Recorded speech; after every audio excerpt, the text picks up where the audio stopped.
Este 12 de junio, de la mano de la Santísima Virgen, peregrinaremos por los santuarios de Europa y Tierra Santa para vivir plenamente la expresión a Jesús por María, pues ella es la iluminación en el camino hacia su Hijo, y porque seguir los pasos de María es llegar a Jesucristo y a través de él al Padre. En Fátima, Portugal, visitaremos los lugares de las primeras 7 apariciones y además iremos a Tui y Pontevedra en España, donde Sor Lucía recibió los últimos secretos de esta trascendental revelación. En Polonia, la Virgen de Częstochowa, los santuarios del Señor de la Misericordia y de Santa Faustina Kowalska, y los lugares del Papa Santo Juan Pablo II y de San Maximiliano María Kolbe. En Medjugorje, el santuario y los sitios de las apariciones de Nuestra Señora de la Paz. En Roma estaremos con el Papa Francisco y peregrinaremos por las basílicas mayores. En Tierra Santa seguiremos los pasos de Jesús desde la Basílica de la Natividad en Belén, renovaremos nuestras promesas bautismales en el río Jordán, navegaremos por el mar de Galilea y llegaremos al Santo Sepulcro en Jerusalén y al sitio de la Resurrección. Las peregrinaciones son guiadas por expertos y se cuenta con accesos asegurados a las misas y audiencias presididas por el Santo Padre. Informes al 4980-8641 o al 5207-9511 y en www.viavaticano.com. En mi peregrinación he visto más cosas de las que recuerdo, pero en mi recuerdo hay más cosas de las que he visto. Vía Vaticano. La Moderna presenta.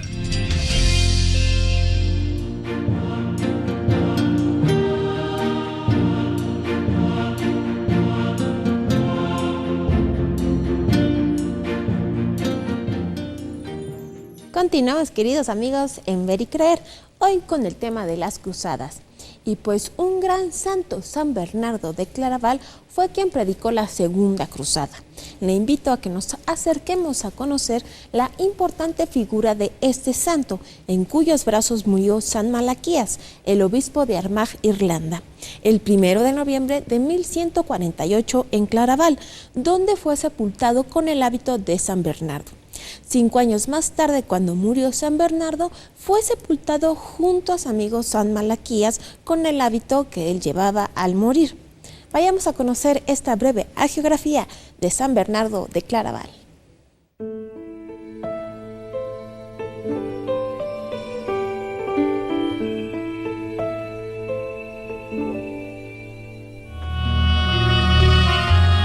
San Bernardo de Claraval nació en el año 1091 en el castillo de Fontaines, en la región de Dijon, en el seno de una familia de la nobleza francesa. En el año 1112 ingresó como fraile a la abadía cisterciense de Citeaux y 3 años después, en el 1115, ya era el abad del nuevo monasterio del Cister en Claraval. En ambos monasterios implementó el estilo de vida monástica que se propagó a toda la orden del Cister: disciplina, austeridad, oración y simplicidad. Esta forma de vida austera provocó una confrontación con Pedro el Venerable, abad de Cluny, pues suponían una censura a la riqueza de los monasterios y a la deslumbrante belleza de las iglesias cluniacienses. Bernardo defendió con vigor los derechos políticos y económicos del Papa y fue protagonista de una valiosa mediación en favor de Inocencio II durante su enfrentamiento con el antipapa Anacleto II. Además, hizo frente con sabiduría a las incipientes tendencias laicistas de su tiempo. Censuró el racionalismo de Abelardo y las propuestas de Arnaldo de Brescia, consistentes en que la Iglesia viviese en una pobreza primitiva. Con ocasión de la Segunda Cruzada, en el año 1146, alentó a los franceses y alemanes a participar en el rescate de los santos lugares, y en el año 1128 reconoció en la Orden del Temple la realización del ideal del monje militar que ofrece su vida a favor de los débiles. Su teología, centrada en la humanidad de Cristo y en la Virgen María, por su infinita ternura, le valió el sobrenombre de Doctor Meliflus. San Bernardo murió en Claraval en el año 1153 y fue canonizado en 1174. Además, miren ustedes que grandes santos en tiempos de las cruzadas, este santazo Bernardo de Claraval. A ver, yo quisiera que nos ubicaran en los sucesos históricos, en una cronología. A ver, en el año 70 cae Jerusalén, en el año 92 son expulsados.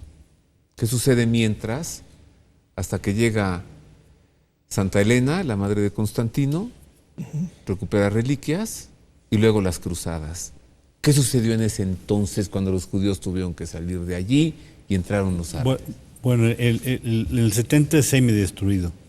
La gran destrucción es del 135 con el emperador Adriano. Ajá. Una revuelta que va a causarle gran problema a Adriano, porque va a acabar con las legiones de Palestina, va a tener que traer legiones de Egipto y legiones desde Europa para poderlo. Entonces, eso le va a dar tanto enojo a Adriano, que por eso los expulsa, destruye totalmente Jerusalén, hace una ciudad romana, tira todo lo que quedaba de templos judíos y lo poco que había construido de cristiano, y va a construir una ciudad totalmente romana. Le pone el nombre Áurea, ¿no? No, él era Aelio Adriano, y pone Aelio Capitolina o Aelio Adriana Capitolina. Ok. Y lo peor que se podía pasar en la historia era borrarte de la memoria histórica. Por eso deja de llamarse Israel y se empieza a llamar Palestina, recordando a los filisteos griegos. Dijo, se deja de llamar Israel, se deja de llamar Jerusalén. No quiero saber nada más de este pueblo. Y ahí es cuando empieza la romanización completa de Palestina. De Jerusalén. ¿Sí? De toda el área. Todo el área. Incluso los cristianos tienen que huir a la parte de Jordania, a Galilea. Pasan 3 siglos y llega Santa Elena. Claro. ¿La zona es romana? Sí. Ajá. Sí, es bizantina. Del Imperio Romano de Oriente. Es claro. cuando se está fincando el poder en Constantinopla. Lo tiene el emperador Constantino. Este tiempo es libre, tú puedes ser pagano o puedes ser cristiano, da igual. A partir del año 392 con el emperador Teodosio el Grande, se prohíbe el paganismo y se cristianiza todo el imperio. Entonces ya cualquier otro culto está proscrito. Y de ahí del 392 al 614, que es la primera invasión fuerte de los persas, y luego en el 629, que entra los musulmanes, empieza ya la islamización de toda la Palestina. Cuando vienen entonces las 2 primeras cruzadas, la zona ya es islamita, ¿sí? Sí.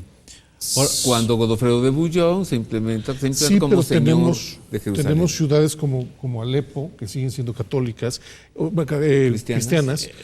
Condados, Palmira, o sea, sí. Los armenios. Sí, los armenios, que también son importantes. Todavía no es un mosaico, digamos, de un solo color, sino tiene manchas, ¿sí? Ajá. Es, digamos, que no se puede decir que cuando llegó Cortés todo era el Imperio Mexica, ¿no? Había tlaxcaltecas, había tarascos.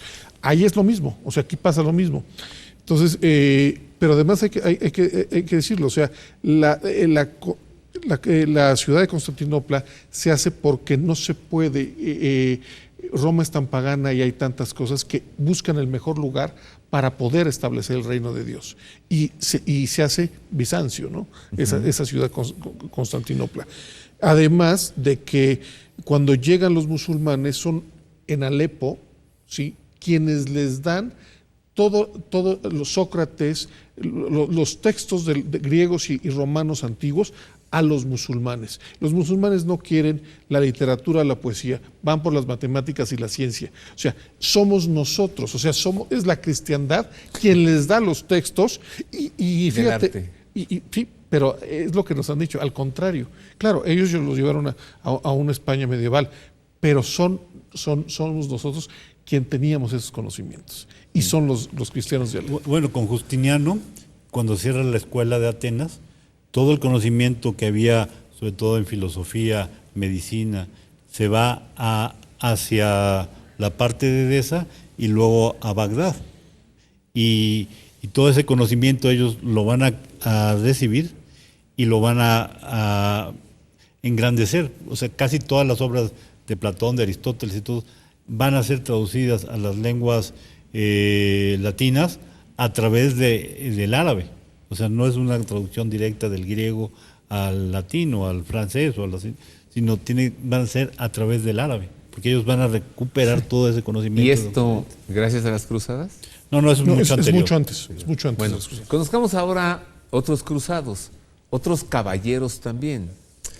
Vamos a conocerlos en su tránsito de Jerusalén a Rodas, pues también en el año 1099 tuvieron sus orígenes. Me refiero a los caballeros de la Orden del Hospital, o los hospitalarios, más tarde de Malta, y tuvieron que salir de Jerusalén, iban a Rodas, y de Rodas a Malta. Conozcamos ese periodo, cuando cayó el Kerak, ¿no?, de los caballeros, el último bastión de la cristiandad en Tierra Santa. Mire.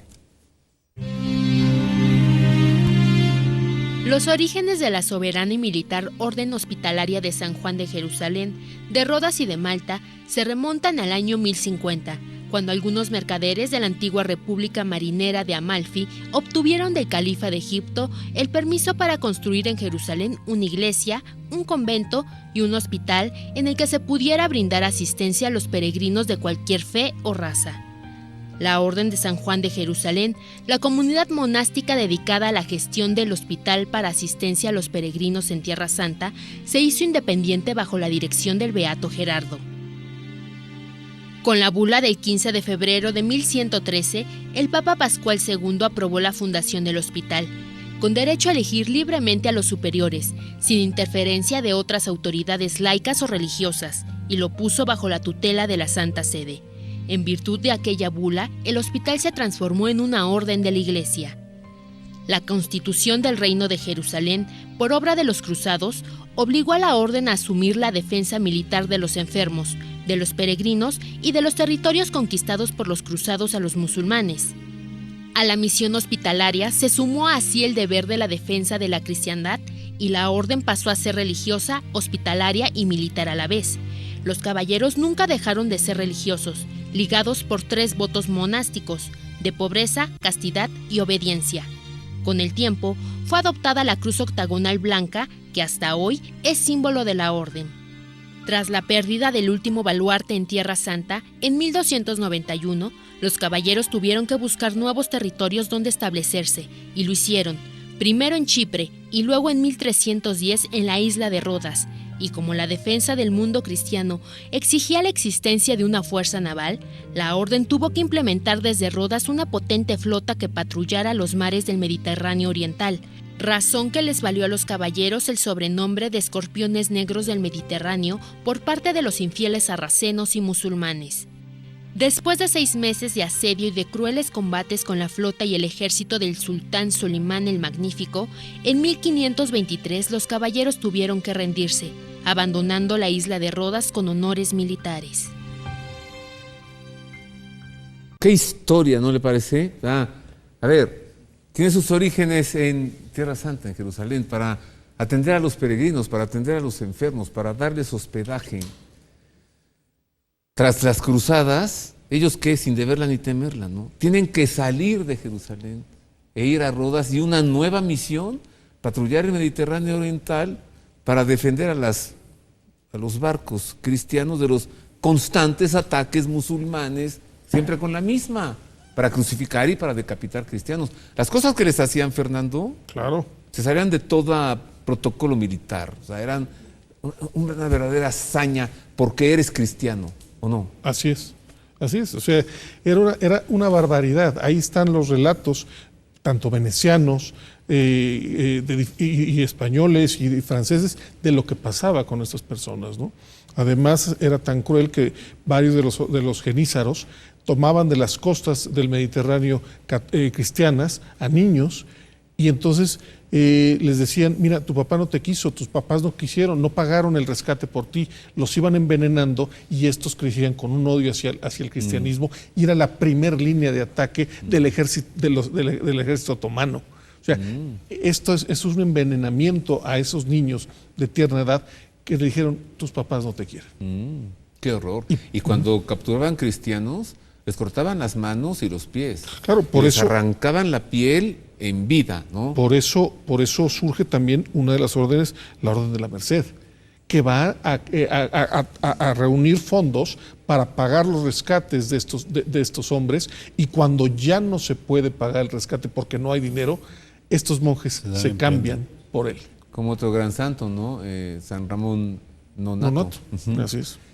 Bueno, si no se les hubiese detenido en las cruzadas, ¿habrían llegado a Europa a hacer todo esto? No creo que en ese momento, porque no tenían la organización. De hecho, una parte van a llegar a España, pero luego se van a romper, porque los califatos estaban divididos.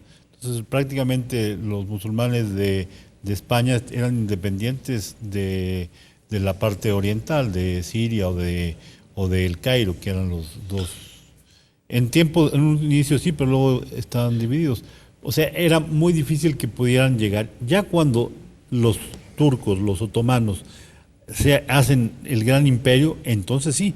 Y ahí también son los méritos de la batalla de Lepanto, de la batalla de Malta, y luego por la parte austríaca y de Hungría, que era la otra gran frontera, porque al final toda su flota de los otomanos será destruida en Lepanto, ya no más volverán a ser reyes de los mares, pero entonces lo harán por tierra y otras cruzadas por allá tremendamente valientes, ¿no? Pero hoy sabemos que no lo iban a hacer, pero se veía con los constantes ataques a Grecia, a Sicilia, a la parte del mar Adriático, todas las colonias venecianas, toda esta parte era constante ataque. Entonces, el estrés para los estados europeos, pues dicen, estos vienen. O sea, hoy sabemos que no, pero la intención era destruir todo el cristianismo. Sí, ¿no? De hecho, el mar pasó de ser el mar Nostrum a ser el mar de ellos,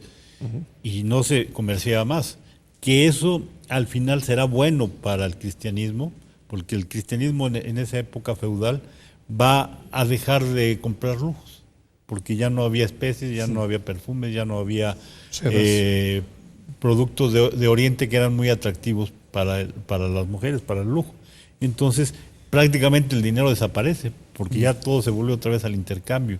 Y es el gran crecimiento espiritual de los santos místicos de los siglos VIII al XI. Después de que ya Occidente empieza otra vez a recobrar control de los mares, empieza a recobrar Sicilia, recobrar las islas de Cerdeña, entonces va cambiando también la historia, y es el pre-renacimiento, que el renacimiento debe haber llegado antes a Europa, si no es por la gran peste del siglo XIV, y ya empiezan las ferias comerciales y todo, surge la economía, pero en la Baja Edad Media, en esos años que se llaman el oscurantismo, por el contrario, yo creo que es la época donde el hombre tendrá un acercamiento mayor contemplativo con Dios.